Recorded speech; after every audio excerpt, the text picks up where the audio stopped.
and welcome to Uncut with Gina and Sukhdev. We are absolutely thrilled to have Mary Buffett with us today. Thank you very much for joining us today, Mary, and we're really looking forward to speaking with you. Thank you. So, sorry, I interrupted you. No, I said I am too. I'm looking forward to speaking with both of you. Lovely. I'm going to start off by reading Mary's bio. It's very impressive. For over 20 years, Mary Buffett has been considered the world's leading authority on the subject of Warren Buffett's investment methods. She's written 8, I believe it's actually 9 now, isn't it, international best-selling investment books, co-authored with David Clark, that have been translated into 24 foreign languages and are considered investment classics. So, Mary, thank you so much for joining us. Your latest book, 7 Secrets to Investing Like Warren Buffett, co-authored by Sean Sear. That's right, isn't it? There we are. You can see it. So if you see that cover either on Amazon or in the bookshop, it's definitely one to buy. So, Mary, can you start us off by telling us a bit about your story? How did you get to here? Wow. I started working very young as a singer in the recording studio, and really got to know the music business and was in the music business as a singer and businesswoman for many years. At 19, I was running Hugh Hefner's publishing companies for his music label. And then I got out of that business and was doing many other things. And I was living in Laguna Beach and making skateboards actually at the time, and was very good friends with Susie Buffett, who is Peter's sister. And she kept saying, "Oh, you must meet my brother. He's a musician." And I thought, oh, that's the last thing I want is another musician. But the fact of the matter is that we literally met, and that night spent the entire night talking. I went up to San Francisco where he had just gotten a house, and 3 months later we were married. It was love at first sight, and it was very, very sweet. A whirlwind romance. Yes, and we were married for 13 years, and during that time, we spent at least 2 times a year. We would go to Omaha and stay at Warren's house. And then, of course, Susie Buffett, his mom, lived just blocks from us in San Francisco, and Warren would come out and see us often. And then every year at Christmas time, the family all gathered together in Laguna Beach for a 2-week period where titans of industry would come and, have lunches and dinners and parties. So it was really very interesting. And I was running Peter's and my music company at the time, Independent Sound. And then you couldn't help but learn from Warren, because that's all he ever really did. Whenever he talked, he taught. And everything he talked about was business or something he was doing. And it was fascinating. I mean, is a fascinating man. So the greatest teacher on the planet. Yeah. He loves it. That's amazing, isn't it? So one of the lessons, sorry.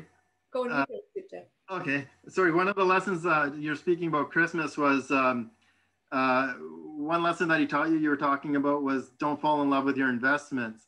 And he was looking at buying the Tiffany's company. And can you tell us a little bit about that? That's great that you remember that. It was, during that Christmas time was when he wrote his annual letter for the Berkshire meeting, for the Berkshire annual report. And so it was very interesting. And he mentioned that one time, he's like, I'm thinking about buying Tiffany's. And all the girls were like, oh, yes. And I said, I love Tiffany's. And he just looked at me and he said, no, Mary, you cannot love an investment. You love your husband, you love your children, but you cannot love. Purge yourself of emotion. Great advice, I think. Yeah. One of the things that struck me as I did some research on you is that you are a consummate communicator, whether it's through the written word or music or through your interviews and so on. And one of the things that struck me, particularly around the books to do with finance, is that you are making complex issues accessible and simple for people to take on board.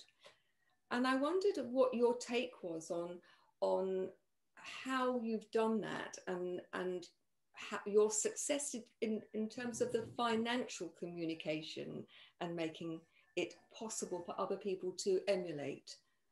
Oh, well, thank you. David Clark, my co-author, is an absolute brilliant investor. And, David we would be discussing things about Warren because he still lives in Omaha and grew up with the Buffett children. And he would explain something to me and I would listen to him and I would say, okay, wait a minute. I think what you're saying is, and I would reduce it to a lemonade stand or, something that I could really easily understand. And he would say, yes, that's it. And I'm like, okay, let's put that in the book because otherwise people are not going to understand it.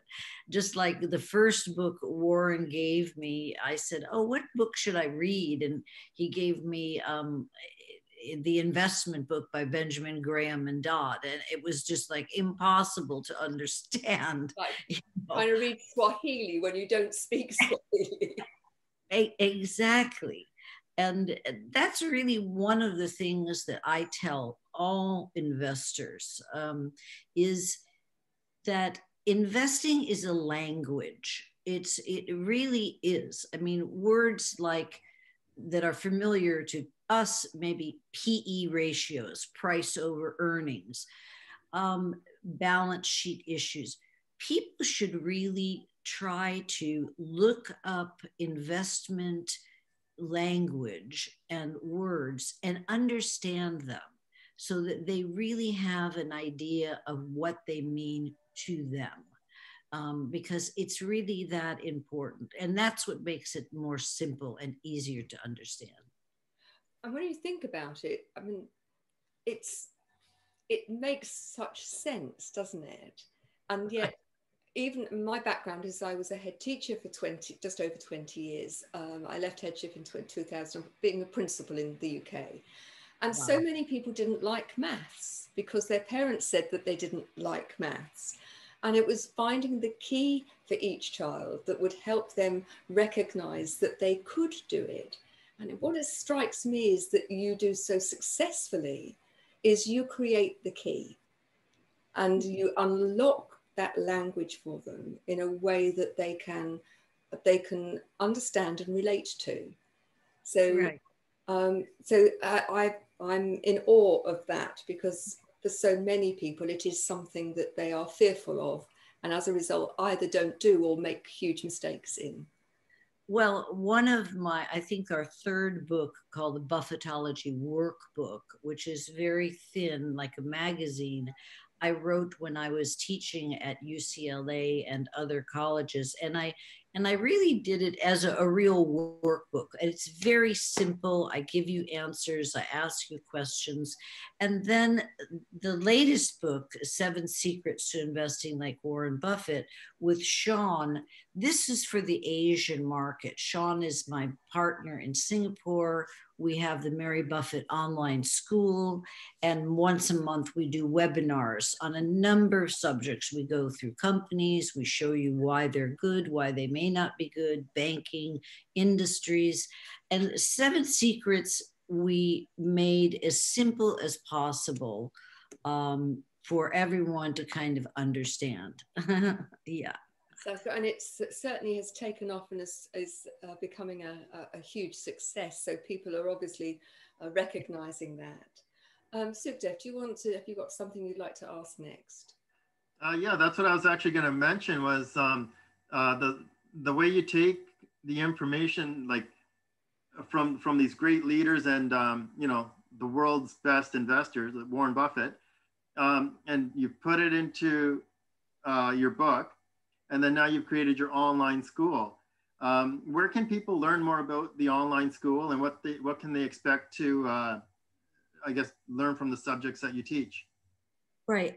You can go to Mary Buffett Online School, and it's based in Singapore, but I think you can get there from anywhere because we do a once a month webinar, as I said, on a number of subjects. We did it on COVID, we've done it on banking. And we've taken different companies and compared them. And Sean and Chloe, another woman, will ask me, you know, they give me the examples and then they say, which one of these companies would you invest in? You know, so they put me to the test. And we do it and people from all over the world, from Australia to England to Asia and US, come in. I think you pay a fee, it's not a big fee. And then that gives you monthly access to the webinars. And then you can always go back and look at the previous webinars that we had. And it was really a way I wanted to involve more people because there's only so many places I can be, you know, Yeah. when I could travel in the last 10 years, I was in Asia quite a bit, all over, you know, Asia. So, but it was rough on my body, and now I can't travel at all. So, we're doing more of this. It's amazing. It is awesome. Able so to some of the things you've done is you're looking to make a global impact. It sounds like through Buffett Online School. What are some of the good habits that somebody can create, you know, routine, or what are some of the things that you do to keep on track and keep moving forward and building such a bright future as a leader?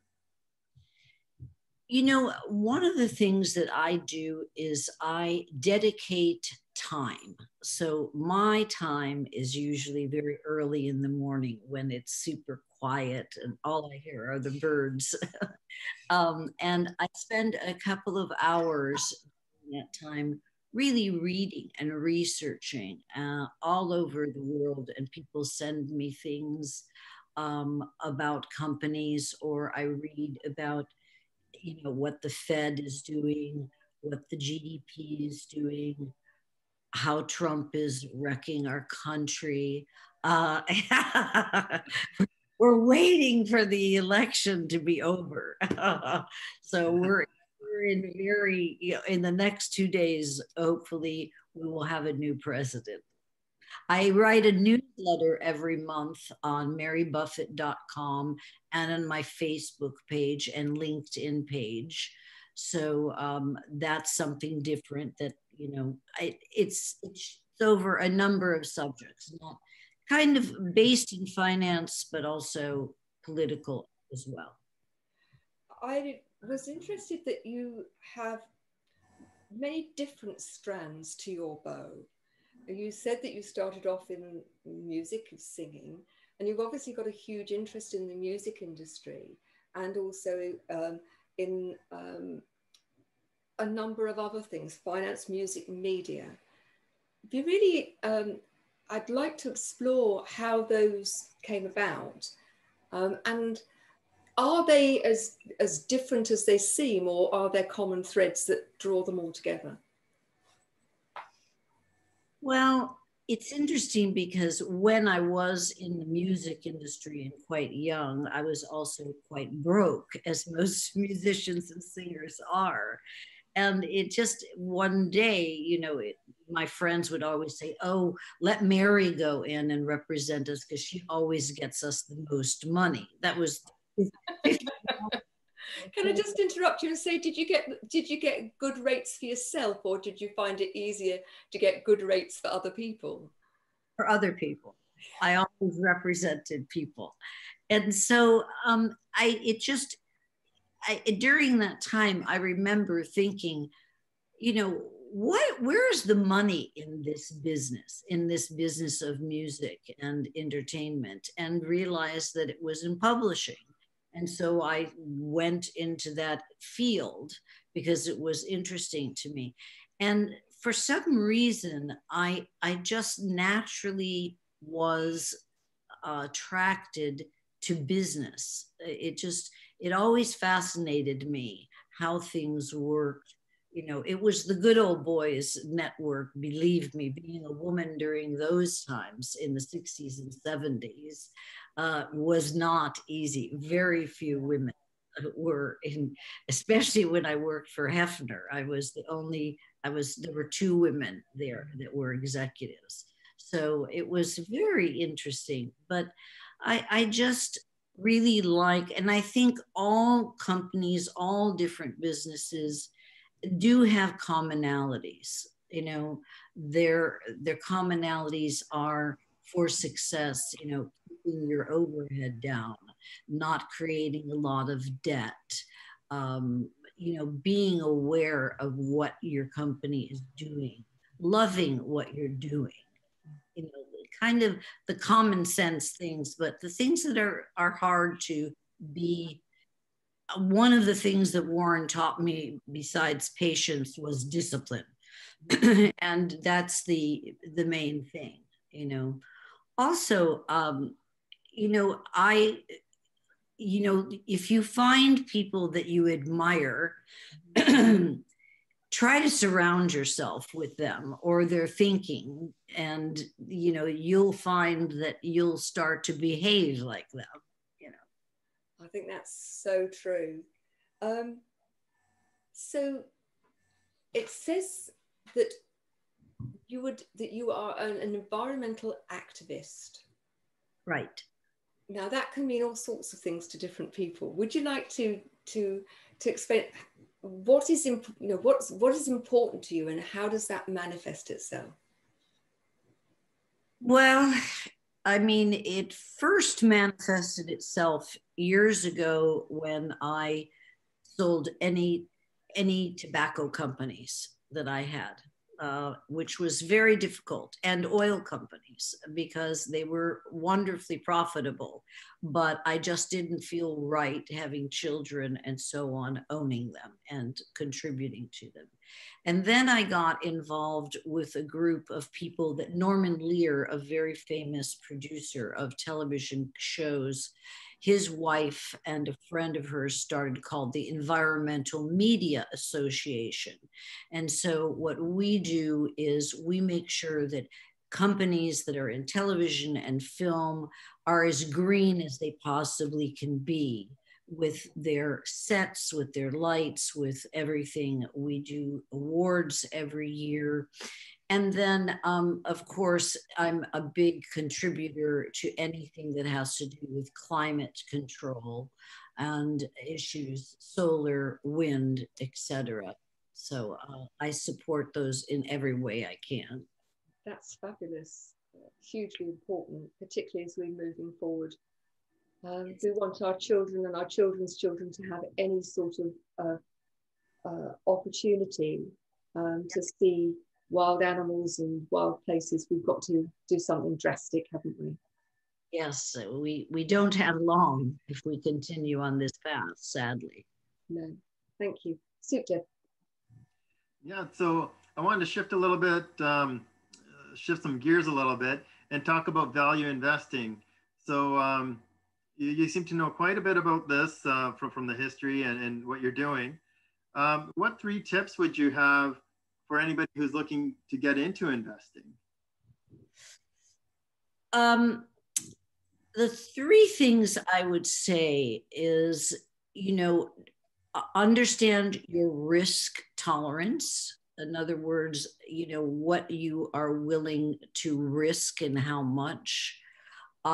Saving money to invest, and having the patience to really find the right companies.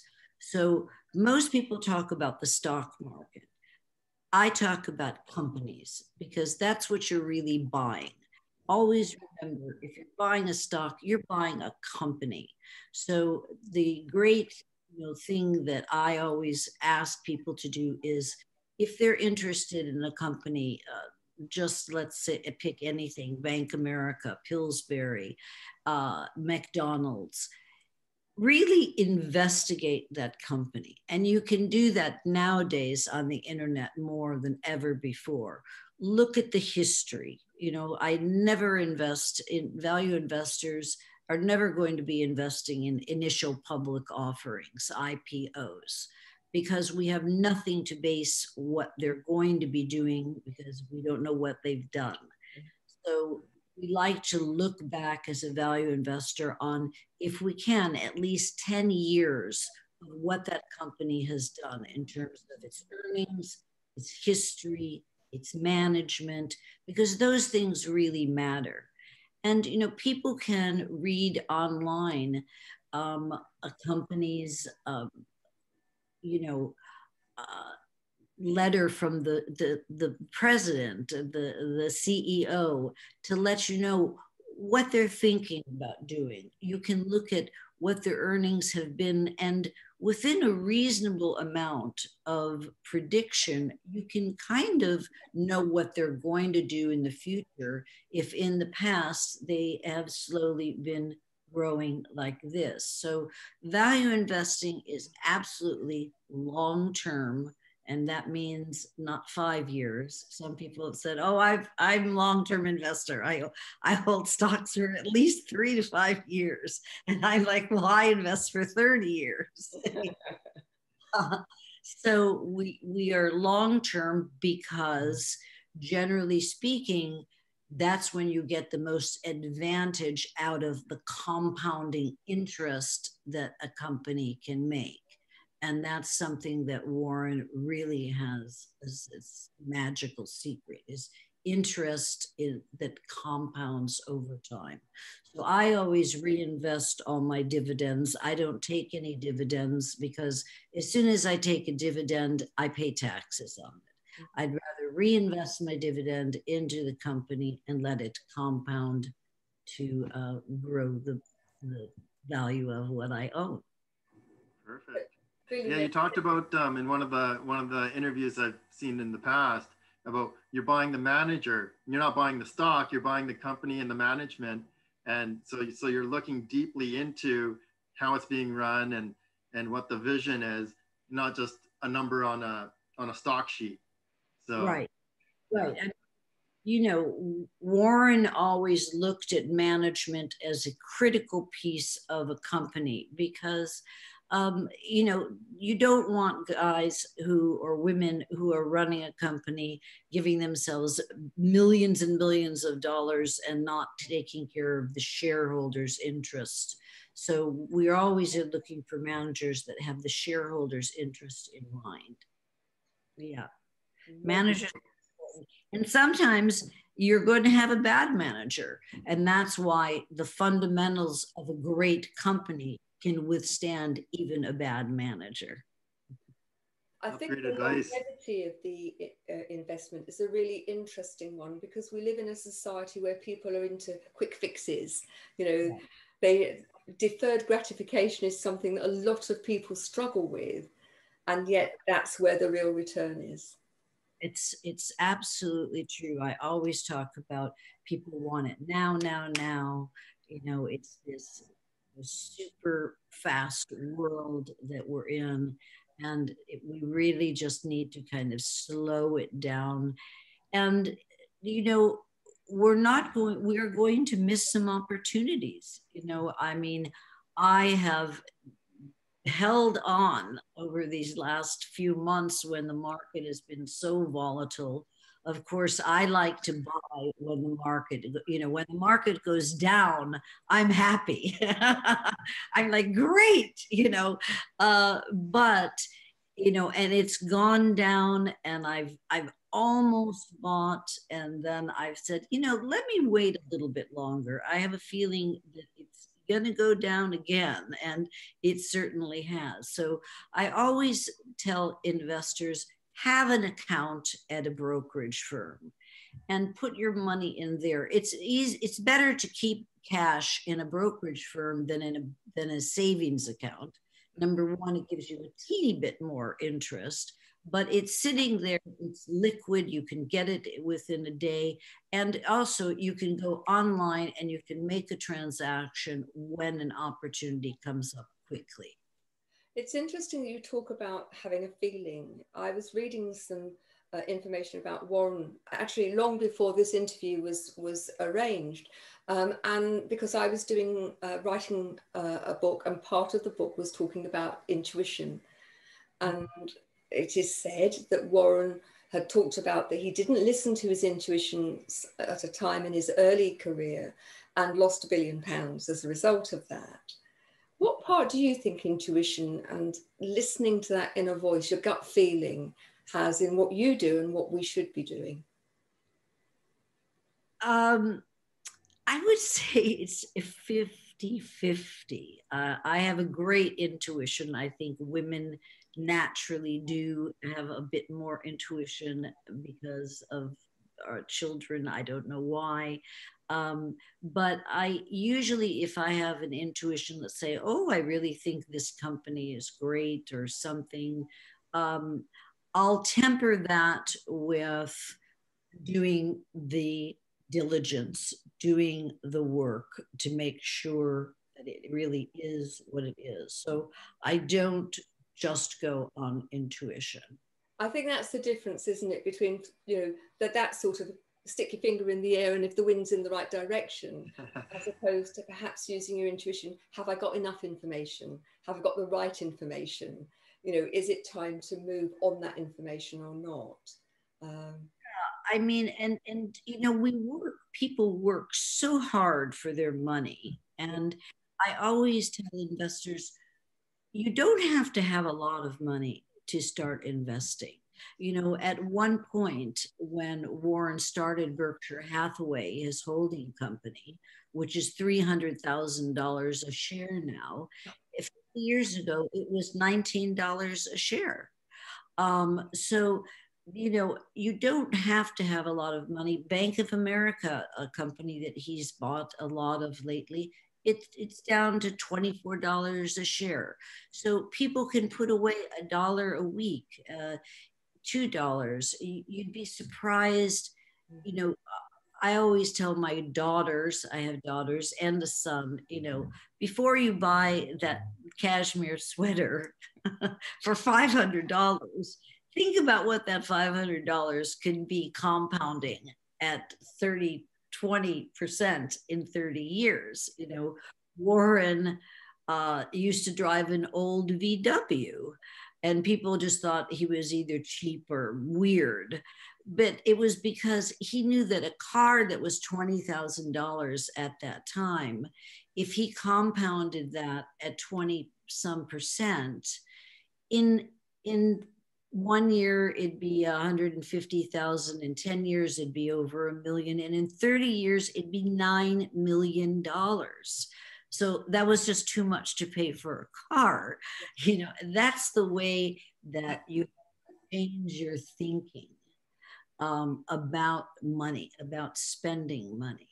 It's not to be cheap. It's to know if you're going to spend your money, what could that money be working for you over a long period of time? I think that's such incredibly great advice. And I think for people who are listening to this, if you haven't got a lot of money, you can start small, but get into the habit and start to consider what is an investment.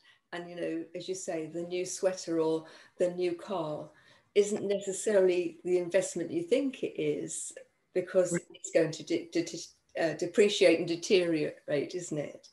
Yeah, I mean, I live in Los Angeles, where everybody is, is what they're driving and how they're dressed. And, I pull up, I have a 2014 Beetle, VW Beetle, and people are just shocked, and I said, well, I paid $14,000 for my car. It's paid for, and the rest of the money, I'm not paying $70 or $80 or $100,000 for a Tesla. That money will really make me millions invested properly. Yes, and the moment you drive the Tesla out of the forecourt of the car lot, it's depreciated by how much? Right. You have to keep it up. Yeah. I'd be really interested to know, what do you think, if you look back on your life so far, have been your greatest challenge or challenges and your greatest wins? Well, definitely my greatest wins are my children. Mm-hmm. They are each one of them, 2 daughters, my grandson and my son, are all incredible human beings, as the American Indians would say. They have a great empathy. They care about other people. They're kind and loving. That's my greatest achievement. Some of the hardest, well, one of the hardest things was after being married to Peter and in the Buffett family and living in that life, even though we didn't get real money from Warren, was when we divorced. I found myself 40 years old, didn't have a company, didn't have a husband, had 2 twin daughters, and was out of a job. And, I was just like, oh my God, what am I going to do? And I don't have Warren Buffett giving me, $10,000 worth of stock every Christmas. So that was a challenge for me to kind of pick myself up. That's when I started to write the first book with David. I was writing, I thought, I bet there's a lot of other women in my situation. Let me talk about them. And then as I was writing the book, I was working for other companies as a consultant. I would go in and try and look at their company and help them think about what could make it better. And mostly that was personnel, unbelievably. It was like, we have too many people, fire these people. They're the people that are really important, those kinds of things. And I just slowly built myself back, inch by inch. It's a cinch, that's what they say. Yeah. And I always tell women, a man is not a plan.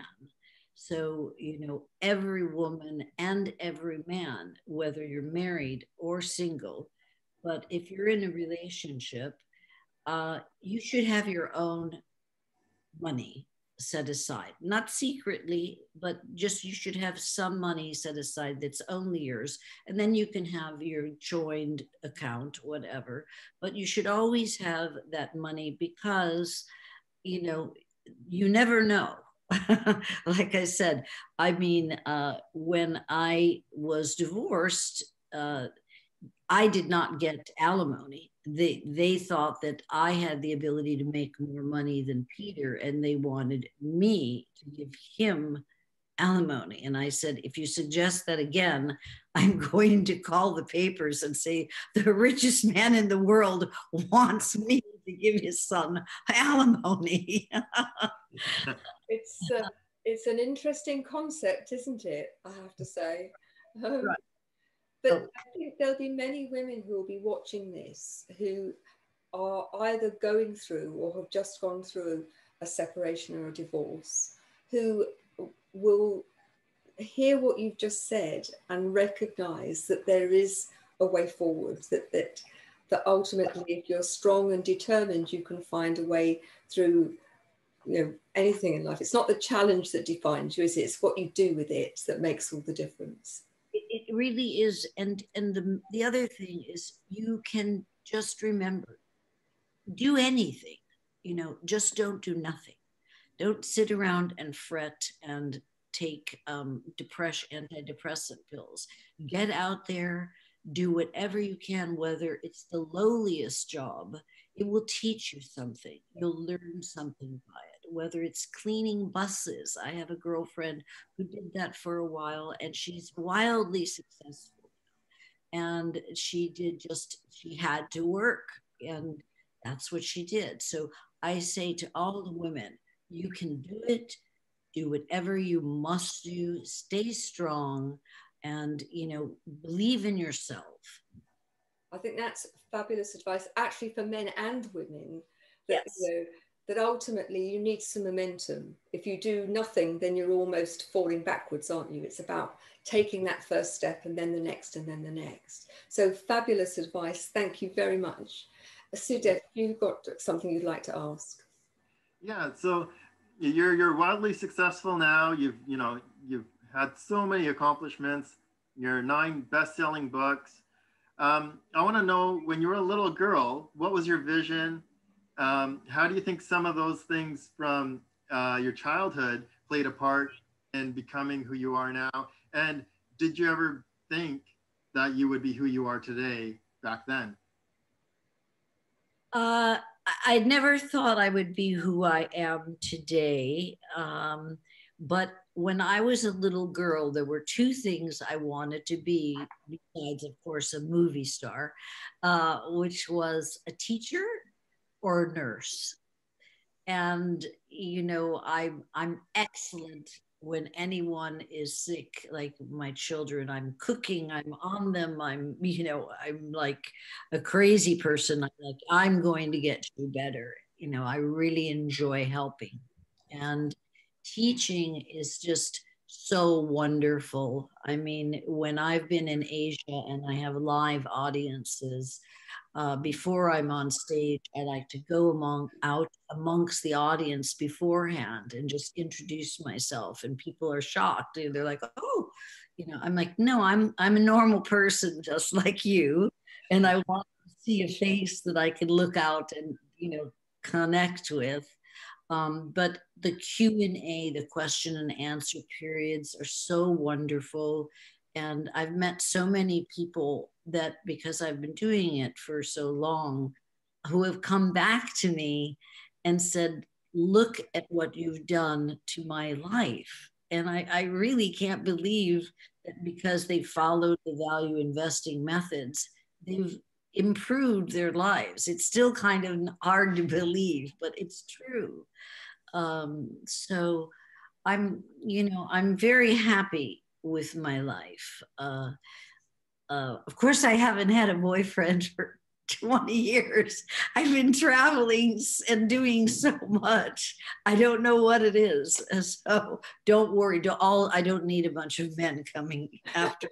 Can I just say, though, that what strikes me, I mean, I've come from the world of education, and although I left education in terms of being a principal in 1984, I know that if you cut my arm, it would have teacher in it. I can't help myself. And what strikes me is that you are the consummate teacher, because you make things accessible. And so whether it's through your book or your courses or your speeches and so on, you are educating and giving people, opening the door of opportunity for them. And for me, that's what being a teacher is all about. So I think you've fulfilled your dream with knobs on, quite frankly. Oh, thank you so much. And coming from you, principal, I can't imagine what that would be like, but it's quite nice. Thank you. Well, you're very welcome. So you lead a busy life. You're always doing all sorts of things. How do you fill your batteries up? Because it'd be very easy to find yourself running on empty. I rest a lot. I do. I need my rest, because I do work and I'm in my mind so much. And then I cook. I love to cook. And my son is just going to culinary school, so we cook together. My daughters are great cooks, and so I see my children at least once a week. We have a family gathering. Brilliant. And that piece is that I let everything go. Then it's just being around them and listening to what's going on in their lives. So I think a lot of times people spend too much time on themselves and all about me instead of thinking about others. And I like to take some time to always be grateful. In the morning, the first thing I do is I think of something that I'm grateful for, or at the end of the day. and that makes me feel good. And then I try to surround myself with positive energy and thoughts. And that energy is really, including people. If people are energetically negative, I don't spend time with them. That's what I try to do to stay fit.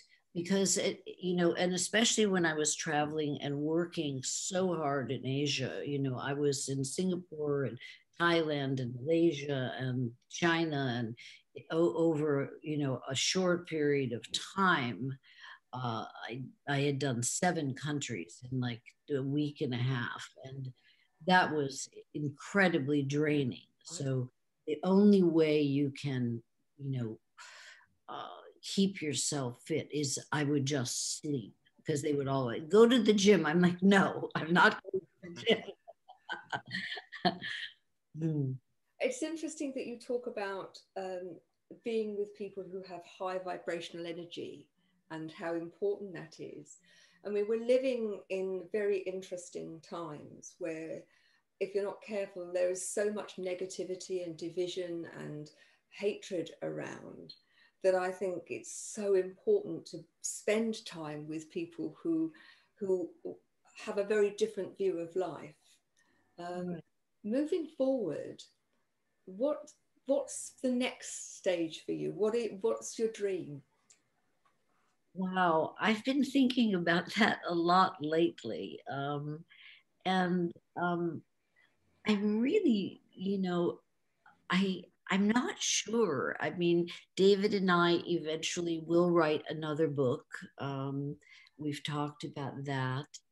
I think, well, one of the things that I'm interested in, the other day, I thought, I realized that 1 in 5 children are hungry in the United States. And that's a terrible thing. And I was looking into what I could do to contribute to that.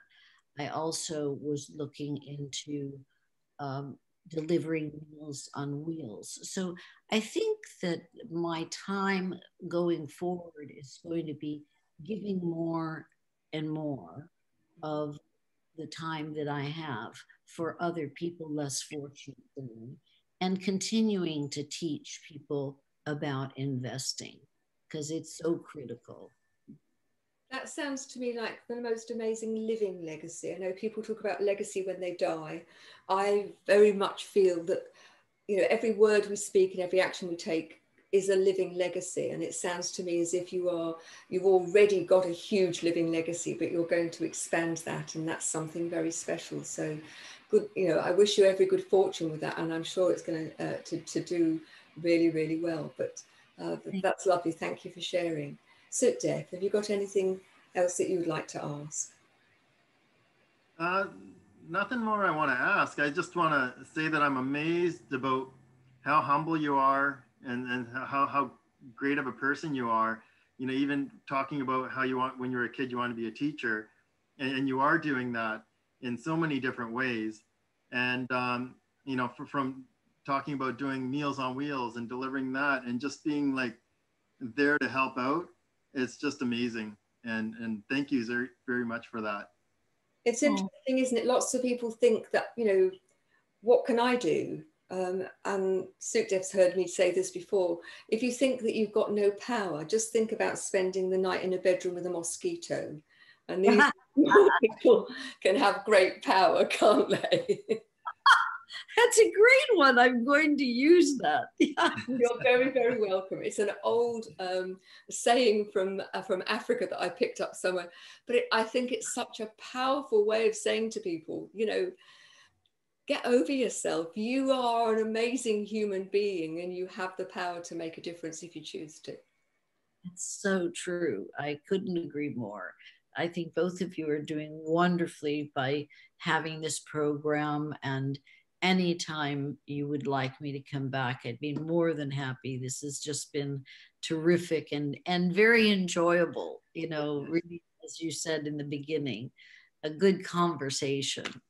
I know we both want to thank you hugely for coming. I know you're a very busy lady. You've got lots of things to do. But what strikes me is that you have such rich experience and advice to offer other people. And we are very, very grateful that you've chosen to come and spend this time with us. So as we come to the end, how can people contact you? You know, who should be contacting you and how? Anyone can contact me. And if they go to marybuffett.com, there's a place where you can contact me. And I may not get it right that day, but it will get to me and I will answer it. And then I am on LinkedIn. I'm on Facebook, Mary Alice Buffett. I try not to spend a great deal of time on there, but I do look at it daily and kind of go over it because you can get so caught up in that. I really don't want to know everything about everyone's life.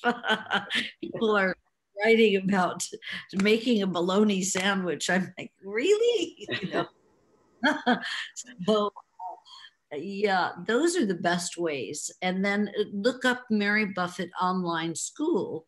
You can always join the school. So those are the best ways. Yeah. We'll put details in the show notes. So just remains for us both to say thank you. And we look forward to having you with us again very soon. Likewise. Thank you. Thank you so much, Mary. Sorry, before we go quickly, I should mention this to you. I was on a program in 2019, September of 2019. And this is gonna be a little talk about the law of attraction. I just learned about you probably like a few days before that. And on the program, they asked me what I was gonna do with the Creative Discovery Group. And I mentioned on the program that I wanted to connect with like leaders, big leaders. And I mentioned your name. And so this was September 2019, and now we're sitting in November 4th of 2020. And here we are having this conversation. So I just have to say, believe in the law of attraction. And once again, thank you so much for coming on the show. And we look forward to having you again. Oh, thank you. And I'm so glad you thought of me as such a good leader and reached out. It's been a great pleasure. Thank you. Thank you so much.